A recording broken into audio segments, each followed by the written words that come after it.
வணக்கம் மக்களே, வாங்க இப்போ நம்ம என்ன செய்ய போகிறோம்னு பார்த்தீங்கன்னா சீப்பு முறுக்கு தான் செய்ய போகிறோம். முறுக்கு மாவு இருந்துச்சு பாருங்கள், நல்லா ஒரு படி மாவு இருந்துச்சு. அதை வச்சு கொய்யா இலை வச்சு சுத்த போகிறோம் பாருங்கள் சீப்பு முறுக்கு.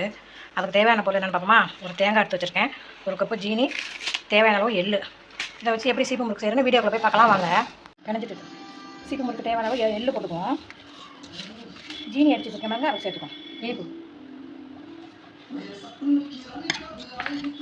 தேங்காய் பால் எடுத்து வச்சுக்கோங்க பாருங்கள். தேங்காய் பால் பச்சை செஞ்சோம்னா சூப்பராக இருக்கும்.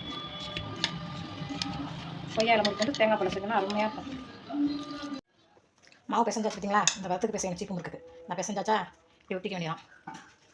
ஒட்டிட்டு கொய்யா இலையில் அப்படி எண்ணெய் கழிக்க வேண்டியதான்.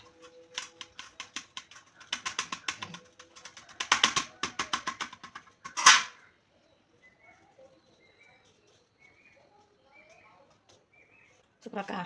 இந்த மாதிரி எல்லாத்தையும் தட்டி எடுத்துக்குவோம் நம்ம பாருங்கள். இந்த மாதிரி இந்த சைஸ்க்கு கொய்யாலையை வச்சு தட்டி எடுத்துக்க வேண்டியதான். இதெல்லாம் கொய்யாலை முறுக்கு பொரிச்சு வீடியோ போட்டு எல்லாத்தையும் பொரிச்சு எடுத்துக்குவோம்.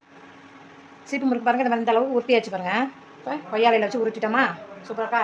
எல்லாத்தையும் உருட்டி எடுத்துட்டேன் பாருங்கள். எவ்வளோ இருக்கணும். ஒரு பெருக்கு முறுக்கா உள்ள எண்ணெயில் சேர்த்துக்கும். எண்ணெய் காஞ்சிருச்சு. சூப்பராக இருக்கும். பிள்ளைங்களுக்கு செஞ்சு கொடுக்கலாம். வீட்டில் இருக்கையில் தம்பி ஊருக்கு போகிறாப்புல, அதனால் செய்யலாம்.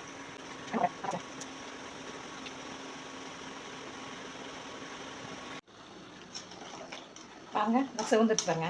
இந்த நேரத்தில் அப்படி நம்ம அள்ள வேண்டியதான். சீப்பு முறுக்கு ரெடி ஆகிட்டு பார்த்தீங்களா? சூப்பராக. இதுதான் சீப்பு முறுக்கு, கொய்யா இலை முறுக்கு. சூப்பராக இருக்கும். பிள்ளைங்களுக்கு சாயங்கால நேரத்தில் கொடுக்கலாம். நல்லா சாப்பிடுங்க. பிடிச்சிருந்தா லைக் பண்ணுங்கள், மறக்காமல் சப்ஸ்கிரைப் பண்ணிடுங்க.